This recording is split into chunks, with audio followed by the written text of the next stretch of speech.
Greetings, everyone. This is Pastor Kim. I come again for another session of The Upside. I try to come to you every Wednesday to give you a word of encourage, kind of the hump day type thing. Just give you a word of encouragement to make it through Sunday where we will know the good news will be coming forth. But the upside, it's a way to flip things over to see the other side and the upside to things. And so today's word is going to be resilience. It's going to be resilience coming off of Black History Month, going to Her Story History Month. I think it's important to talk about the resilience of people, the resilience of a culture, just the resilience of women. So I just think that's major. So I want to talk about resilience today. And so resilient means the capacity to withstand or recover quickly from difficulties, the ability of a substance or object to spring back into shape. Resilience, the capacity to withstand or to recover quickly from difficulty. And if we're honest with ourselves, some of us have been extremely resilient. We've been able to recover quickly. Some of us not so quickly, but we're able to recover. We're able to withstand even from difficulties arise around us. We are able to withstand. We're able to spring back into shape. A little lopsided, but hey, we're able to spring back into shape. So much resilience that we come with that spirit of just being able to say, I'm not going to be knocked down and stay down. I'm going to bounce back up. I'm going to move forward. I'm not going to let this incident, accident, trauma define who I am. I'm going to be resilient. I'm going to spring back. I'm going to recover from it. I'm going to be resilient. I think that's super important to hear the stories of so many people who have been resilient. And we look back over African American history, we see resilience from 1619 when the enslaved came over, all the way from civil rights, all the way to the Black Lives Matter movement, even to today. We have been a resilient people. We always have. The culture just defines us like that. It's just who we are and whose we are. So when we look at all the things that we have recovered from, all the things we've snapped back from, all the things that we have withstand, we should have the courage and holy boldness to say, wow, look at me. Look what I have overcome. Look what I have endured. Look how God has moved me in such a way.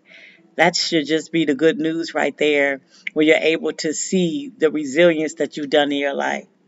I'm reminded of a scripture in James chapter 1, verses 2-4. It says, count it all joy, my brothers and my sisters, when you meet trials of various kinds, for you know that testing of your faith produces steadfastness. And let steadfastness have its full effect, that you may be perfect and complete, lacking in nothing. Count it all joy when you meet trials of various kinds. So we already know we're going to meet some trials and they're going to be various kinds. But guess what? We're going to count it all joy because we're going to make it through. We're going to bounce back. We're going to spring forward. We're going to have the opportunity to count it all joy. And that's what resilience is. It just allows us to know that even if we get knocked down, we're not going to stay down. Even when we get knocked down, we can still lift our head up to the hills, which cometh our help. Even if we kind of slip and fall, we got a hand that's willing to help us up. We got our own hands that can push us up. We can rock a little bit, but we going to get up. Because why? We are so full of resilience. It's the spirit that we have. We have such a resilient spirit. That's how God created us. That's how African Americans have moved through. Because we have the spirit of resilience. You're not going to keep us down. Ain't no such thing. I'm just not going to do it. And so I just want to encourage us to know that we have this spirit of resilience in each of us. And I understand we will get tired. Yes, we will. We absolutely will. But once we tired and once we rest up and once we get enough energy and motivation, we going to spring up because we just a resilient people. That's just who we are. So we are going to spring up because we are resilient. And so I want to encourage us that even in our resilience, that is a good thing. And that we are still bold, that we are still encouraging one another, that we still taking care of ourselves. That's also a ministry of resilience, of resistance as well, that we begin to care for ourselves.